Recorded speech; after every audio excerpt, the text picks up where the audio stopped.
Assalamualaikum warahmatullahi wabarakatuh.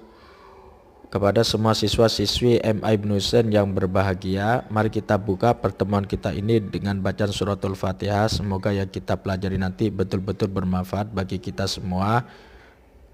Ala hazinatis sholai ila hadrati Mustafa Sayyidina Muhammadi wa ala alihi wasallam wa jami' ahli baitil kiram syai'un lillahi lana wa lahumul Fatihah.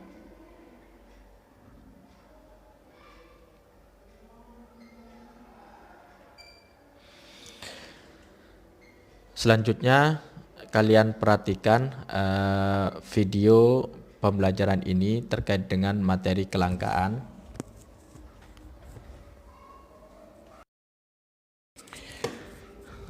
Tujuan pembelajaran: 1. Siswa dapat menjelaskan pengertian kelangkaan.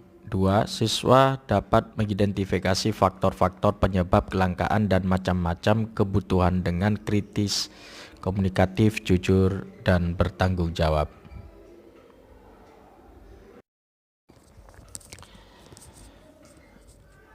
Sebagai manusia, Anda pasti ingin mempunyai kebutuhan yang tidak terbatas. Masalahnya sumber daya yang Anda punya terbatas.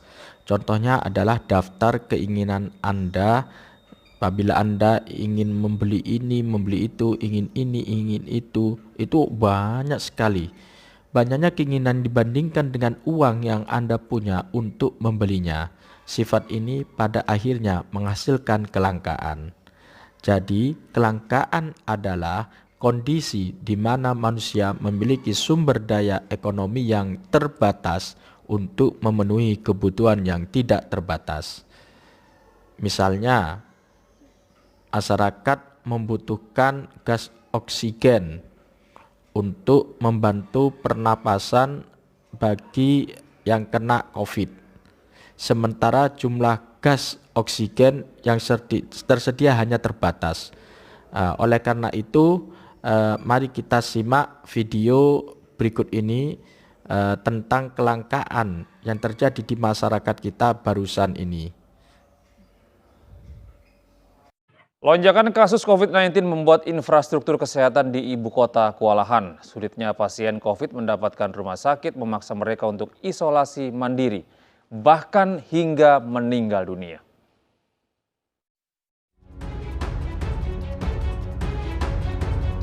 Kasus COVID-19 di Jakarta semakin gawat. Menurut sejumlah survei dan juga penelitian, hampir separuh dari warga ibu kota telah terpapar COVID-19.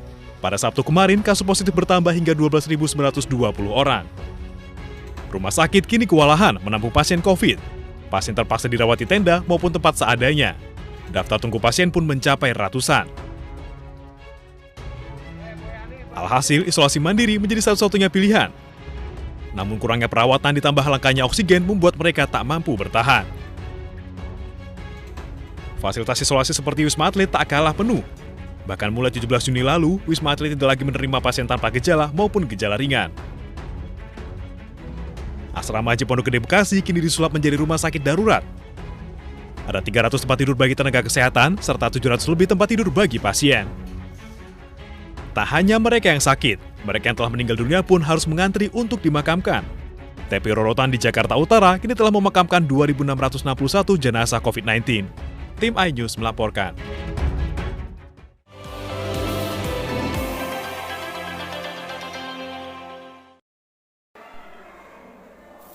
Dalam ayat Al-Quran, surat Al-Baqarah ayat 155 berbunyi, وَلَنَبْلُوَنَّكُمْ بِشَيْءٍ مِّنَ الْخَوْفِ وَالْجُوعِ وَنَقْصٍ مِّنَ الْأَمْوَالِ وَالْأَنفُسِ وَالثَّمَرَاتِ وَبَشِّرِ الصَّابِرِينَ. Ya, artinya, dan kami pasti akan menguji kamu dengan sedikit ketakutan, kelaparan, kekurangan harta, jiwa, dan buah-buahan. Dan sampaikanlah kabar gembira kepada orang-orang yang bersabar.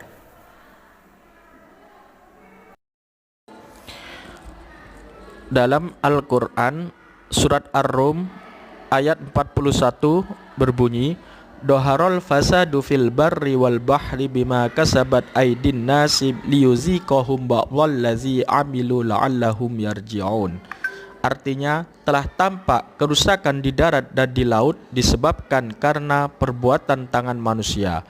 Allah menghendaki agar mereka merasakan sebagian dari akibat perbuatan mereka agar mereka kembali ke jalan yang benar.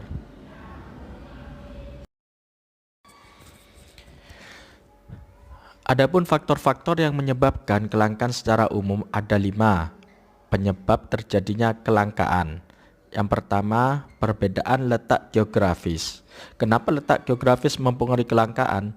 Hal ini dikarenakan sumber daya alam yang ada di bumi tidak tersebar secara merata. Ada tempat yang mempunyai tanah-tanah subur, ada juga yang tidak. Ada tempat yang memiliki sumber mata air berlimpah, ada juga yang tidak. Yang kedua, pertumbuhan penduduk. Thomas Robert Malthus, seorang ekonom ahli dari Inggris, menyatakan bahwa pertumbuhan penduduk yang lebih cepat dibandingkan dengan pertumbuhan produksi akan menyebabkan kelangkaan. Banyaknya penduduk berarti lebih banyak kebutuhan yang harus dipenuhi. Jadi kalau pertumbuhan produksinya hanya sedikit, tidak akan mencukupi kebutuhan tadi. Ketiga, kemampuan produksi. Faktor-faktor produksi, tenaga kerja, sumber daya alam, modal, kewirausahaan yang kita punya tidak akan sama kemampuannya. Alhasil tidak semua kebutuhan akan terpenuhi. Yang keempat, perkembangan teknologi. Di negara maju, perkembangan teknologi terbilang lebih cepat dibandingkan dengan negara berkembang. Ini berpengaruh terhadap terpenuhnya kebutuhan masyarakat. Teknologi yang rendah pastinya hanya mampu memenuhi kebutuhan yang lebih sedikit dibandingkan dengan teknologi yang tinggi. 5. Bencana alam. Bencana alam akan mempengaruhi jumlah sumber daya yang ada sehingga mengganggu pemenuhan kebutuhan manusia.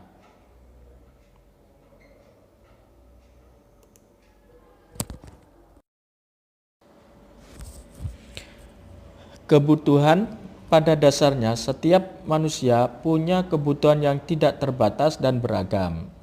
Misalnya kebutuhan Anda adalah makan, minum, sekolah, dan pakaian. Tetapi semakin kebutuhan tersebut dipenuhi satu persatu, Anda pasti masih merasa belum puas. Nantinya Anda akan membutuhkan hal-hal lain seperti handphone, motor, dan masih banyak lagi.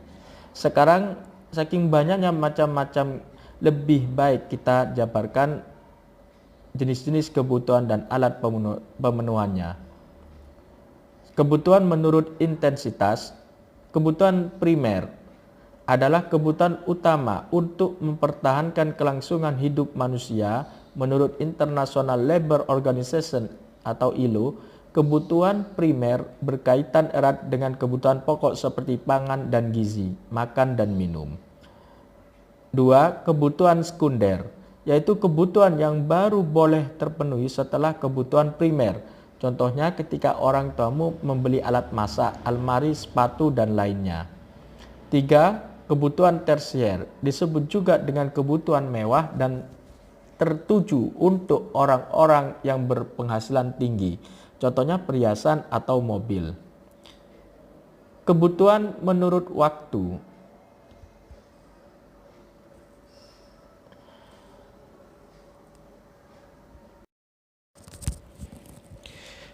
Kebutuhan menurut waktu. A. Kebutuhan sekarang merupakan kebutuhan yang tidak dapat ditunda lagi pemenuhannya. Misalnya saat kamu sakit harus membutuhkan obat atau ketika temanmu dahaga harus segera diberi minum. B. Kebutuhan akan datang adalah kebutuhan yang tidak berakibat fatal pada kelangsungan hidup seseorang. Contohnya tabungan. C. Kebutuhan tidak terduga harus dipenuhi ketika terjadi sesuatu yang sifatnya tiba-tiba. Misalkan anak tetangga sebelah mengalami kecelakaan bersepeda, maka ia harus segera dibawa ke rumah sakit. D. Kebutuhan sepanjang waktu adalah sesuatu yang tidak terbatas dalam pemenuhannya, contoh mudahnya belajar.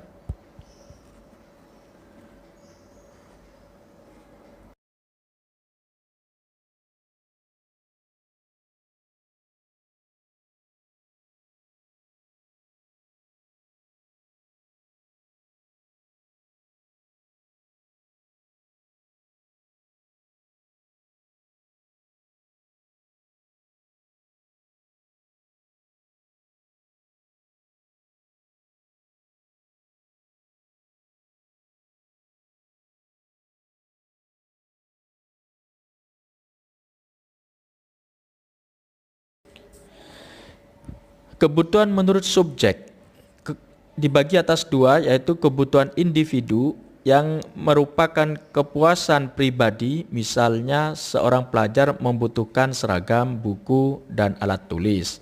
Dua, kebutuhan sosial adalah yang bisa bermanfaat untuk kelompok atau orang banyak, tujuannya agar bisa lebih sejahtera, tertib, dan aman. Nah, contohnya seperti rumah ibadah atau rumah sakit. Faktor-faktor yang mempengaruhi kebutuhan. 1. Pendidikan. Semakin tinggi tingkat pendidikan seseorang, maka semakin tinggi pula kebutuhannya. 2. Pendapatan. Semakin tinggi pendapatan seseorang, maka semakin banyak pula kebutuhannya. 3. Perkembangan zaman. Semakin menuju negara maju atau perkembangan zaman yang maju, maka kebutuhan semakin kompleks pula. 4. Kondisi alam. Setiap kondisi alam yang berbeda, maka kebutuhannya juga berbeda. 5. Adat istiadat. Adat istiadat menentukan kebutuhan yang berbeda-beda. 6. Agama. Setiap penganut agama pasti membutuhkan peralatan yang berbeda dan kebutuhan yang berbeda pula sesuai dengan agama masing-masing.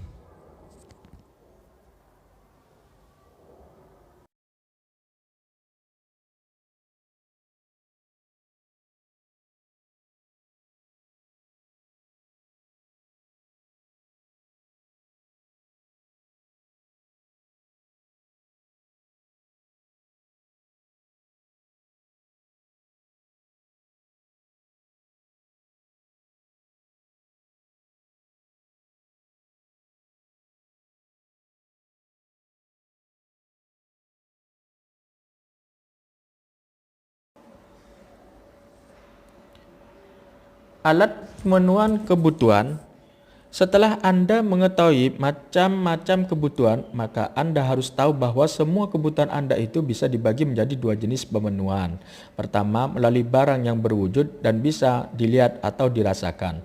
Kedua, melalui jasa wujudnya tidak bisa dilihat tapi manfaatnya terasa. Anda bisa memberi contoh barang dan jasa. Barang itu seperti motor, makanan, atau seragam. Sementara jasa contohnya adalah dokter, guru, atau supir angkutan umum. Sekarang kita bahas lebih rinci lagi yang tentang macam-macam benda pemenuhan kebutuhan. Yang pertama adalah benda menurut cara mendapatkannya.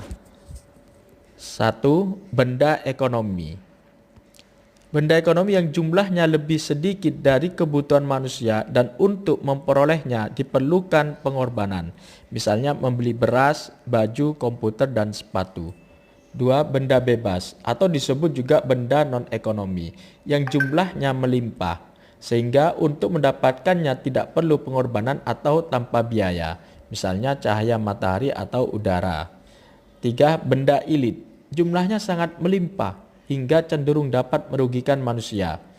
Contohnya menggunakan tampungan air hujan untuk mencuci motor. Jika tidak, maka parit di depan rumahmu akan mengalami banjir.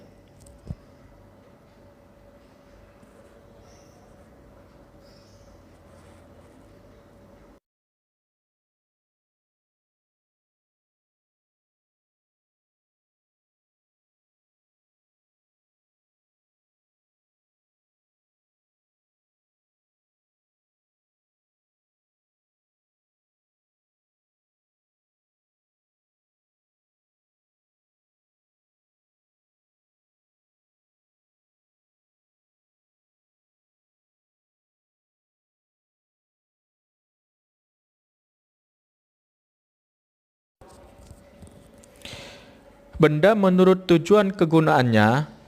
1. Benda konsumsi adalah benda siap pakai tanpa harus melalui proses diolah terlebih dahulu, misalnya sepatu, pakaian, atau tas.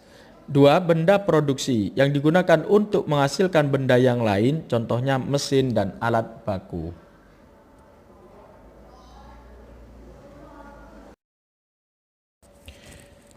Benda menurut proses pembuatannya. 1. Bahan mentah adalah bahan yang belum mengalami proses pengolahan. Bahan mentah disebut juga bahan baku. Contohnya adalah minyak bumi, tembakau, atau rotan. 2. Bahan setengah jadi, yaitu bahan yang sudah diolah tapi belum menjadi produk akhir. Contohnya benang yang jika diolah akan menjadi kain. 3. Bahan siap pakai, merupakan barang siap konsumsi seperti selimut, sendok, atau piring.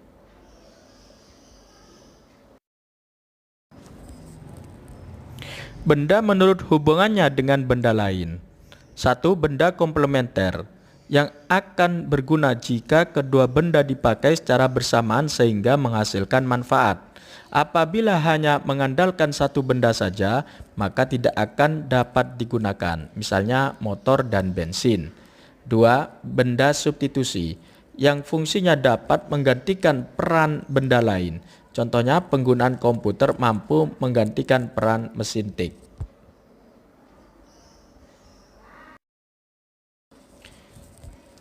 Benda menurut segi jaminannya.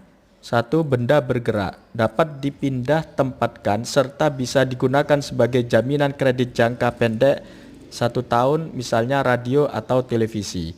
2. Benda tidak bergerak, tidak dapat dipindahkan namun bisa dipakai sebagai jaminan kredit jangka panjang.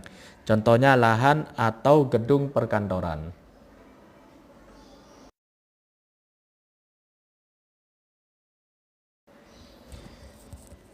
Kegunaan alat pemenuhan kebutuhan.